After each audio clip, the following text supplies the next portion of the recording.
So guess whose birthday or what birthday passed 4 days ago?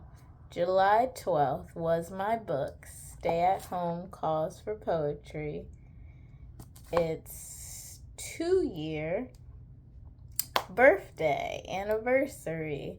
And I didn't celebrate it. And I think I'm starting to feel weird about book birthday celebrations, and I'm not sure why, because last year I celebrated it, and I was also traveling this time of the year, so I was in the car traveling on its book birthday. But to me, that's still not an excuse, because I could have prepared something for the day. And I was actually in the same location last year. It's just I had more planned. But this year I didn't have anything planned. And I was wondering why. And I'm not sure, because I want to celebrate my poetry collection and the fact that I did it. I published a poetry book. I picture at least 2 to 3 more poetry books that I could publish, or that I want to publish. Plus, I want to publish fiction novels. And so, I don't know why all of a sudden book birthdays have become like a weird thing, because it is worth acknowledging and to say, like, my book came out at this date, at this time, and I'm grateful that it helped me move forward in my author career, my author journey. I'm just trying to figure out how to celebrate it in a way that's authentic to me, and not what I see necessarily everyone else doing, and not treating it like a birthday for like a human, because it's different. Like, we could get a cake, we could throw a party, and some people may also for a book birthday. But I don't know what truly would mean something to me. I feel like matching my book, and technically if you look at my nails, I don't even know if it's gonna show, technically you could argue, oh, that's the back of the book, that the light blue matches the book. And you could argue that's what I want to do. That I want to do something that matches my book, because that's what I did last year. I had a dress, and I also did that for like promotion of my book, to have my dress match the color of my book. And I do kind of want to keep that kind of theme for all of my books, have my outfit or something match the cover of the book, because to me that's just fun. I know, for example, Bethany Adazada, she likes to make castles or a design out of all of her books that relate to the theme or something of her book, and that's awesome. So I'm still trying to figure out what I think connects to me. But what I thought today is that because my poetry book, I published it July 12th, 2022, I would like to read page 12. And I don't know if that's in the middle of a poem. I don't know if that's the start of a poem. But I would just like to read it with you. So that's what I'm going to do.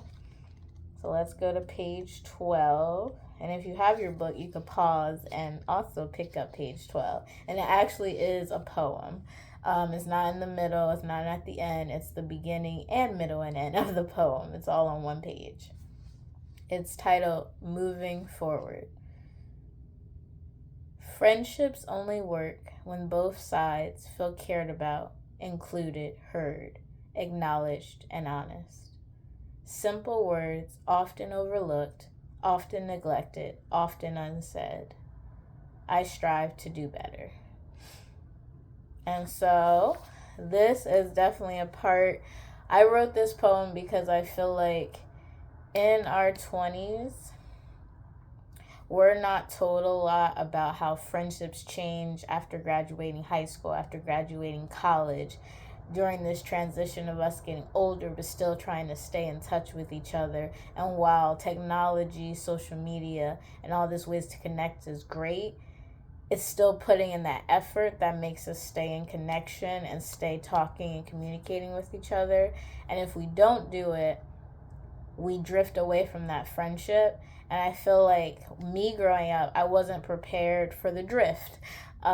It wasn't talked about a lot in movies and TV shows. It's being talked about now through social media, through people sharing their experiences in their 20s and maybe even in their 30s.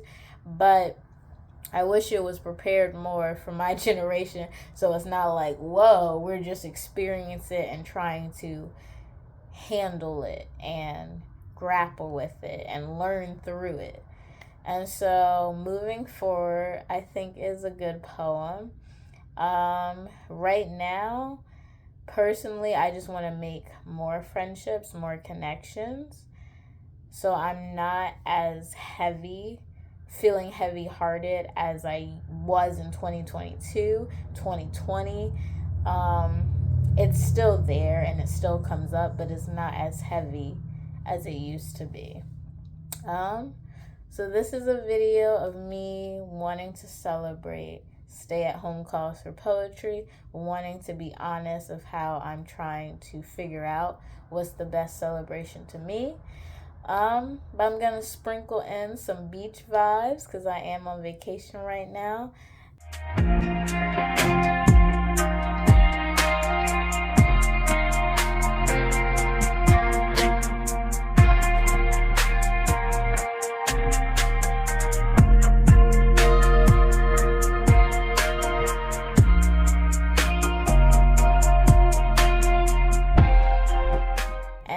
I kind of like that for Stay at Home Goes for Poetry, that it mixes exploration with relaxation, and it's also that mindfulness, that taking the time to process where I'm at in my journey. And so if you are struggling or trying to use your voice more, or struggling to use your voice more, maybe my poetry book could help ignite, could help connect with you as you go on that journey, because that's what that journey was for me. So thank you so much for watching, and don't forget, just write your story, and take care.